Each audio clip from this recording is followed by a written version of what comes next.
Hi guys, welcome to let's cook with Aishu. ನಾನಿವತ್ತು ತುಂಬಾ simple ಆಗಿರುವಂಥ ರೆಸಿಪಿ ಉದ್ದಿನ ವಡಾನ ಮಾಡ್ತಾ ಇದ್ದೀನಿ. ಮನೆಯಲ್ಲೇ ಯಾವ ಥರ ಇದನ್ನು ಹೋಟೆಲ್ ಸ್ಟೈಲಿಯಲ್ಲಿ ಮಾಡ್ಕೊಳ್ಳೋದು ಅಂತ ನಾನು ತೋರಿಸ್ತಾ ಇದ್ದೀನಿ. ತುಂಬಾ ಸಿಂಪಲ್ಲಾಗಿ ಇದನ್ನು ಮಾಡ್ಕೋಬಹುದು. ಹೊರಗಡೆ ತುಂಬಾ ಕ್ರಿಸ್ಪಿಯಾಗಿ ಒಳಗಡೆ ಸಾಫ್ಟಾಗಿ ಇದನ್ನು ಯಾವ ಥರ ಮಾಡೋದು ಅಂತ ನೋಡೋಣ. ತುಂಬಾ ರುಚಿಯಾಗಿರುತ್ತೆ, ತುಂಬಾ ಸುಲಭ ಕೂಡ ಇದನ್ನು ಮಾಡ್ಕೊಳ್ಳೋದು. ಹಾಗಾದರೆ ಇದನ್ನು ಯಾವ ಥರ ಮಾಡೋದು ಅಂತ ನೋಡೋಣ. ನಾನಿಲ್ಲಿ ಒಂದು ಪಾತ್ರೆಗೆ 1 ಗ್ಲಾಸು ಉದ್ದಿನಬೇಳೆನ ತೊಗೊಂಡಿದ್ದೀನಿ.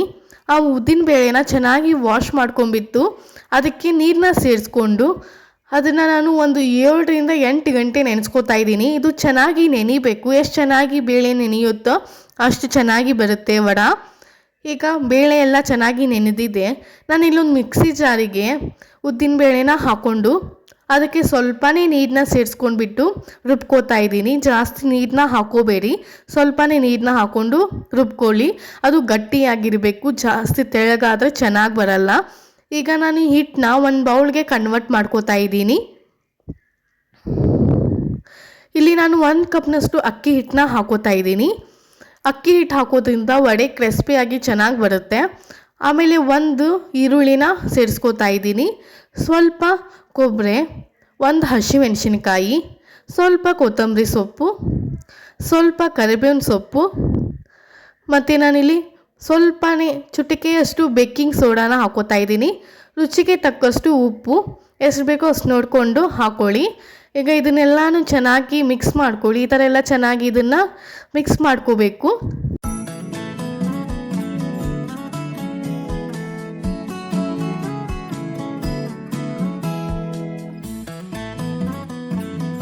ಈಗ ಇದೆಲ್ಲ ಚೆನ್ನಾಗಿ ಮಿಕ್ಸ್ ಆಗಿದೆ.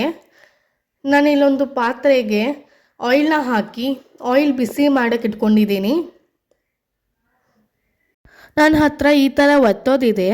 ಇದರೊಳಗಡೆ ಹಿಟ್ಟನ್ನ ಹಾಕಿಬಿಟ್ಟು ನಾನು ಎಣ್ಣೆಯಲ್ಲಿ ವಡಾನ ಬಿಡ್ತೀನಿ, ಚೆನ್ನಾಗಿ ಬರುತ್ತೆ. ನಿಮ್ಮ ಹತ್ರ ಈ ಥರದ್ದು ಇರಲಿಲ್ಲ ಅಂದರೆ ನೀವು ಕೈಯಿಂದ ಹಾಕ್ತೀರಾ ಅಂದರೆ ಹಿಟ್ಟನ್ನ ಸ್ವಲ್ಪ ಗಟ್ಟಿ ಮಾಡ್ಕೊಳ್ಳಿ, ಆಗ ಚೆನ್ನಾಗಿ ಬರುತ್ತೆ. ಈಗ ಆಯಿಲ್ ಬಿಸಿ ಆಗಿದೆ. ನಾನು ಇದರೊಳಗಡೆ ವಡೆನ ಹಾಕೋತಾ ಇದ್ದೀನಿ.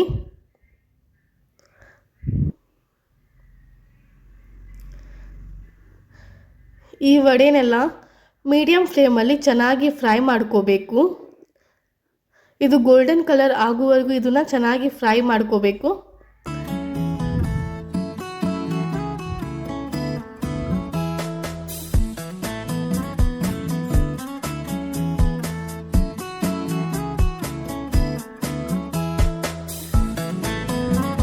ಈಗ ಇದು ಗೋಲ್ಡನ್ ಕಲರ್ ಆಗಿದೆ, ಚೆನ್ನಾಗಿ ಎಲ್ಲ ಫ್ರೈ ಆಗಿದೆ. ವಡ ತುಂಬಾ ಕ್ರಿಸ್ಪಿಯಾಗಿ ತುಂಬಾ ರುಚಿಯಾಗಿ ಬಂದಿತ್ತು, ತುಂಬಾ ಟೇಸ್ಟಿಯಾಗಿತ್ತಿದ್ದು. ನಿಮಗೆ ಈ ವಿಡಿಯೋ ಇಷ್ಟ ಆಗಿದ್ದರೆ ನನ್ನ ಚಾನಲ್ಗೆ ಸಬ್ಸ್ಕ್ರೈಬ್ ಮಾಡಿ, ಲೈಕ್ ಮಾಡಿ, ಕಮೆಂಟ್ ಮಾಡಿ. Thank you.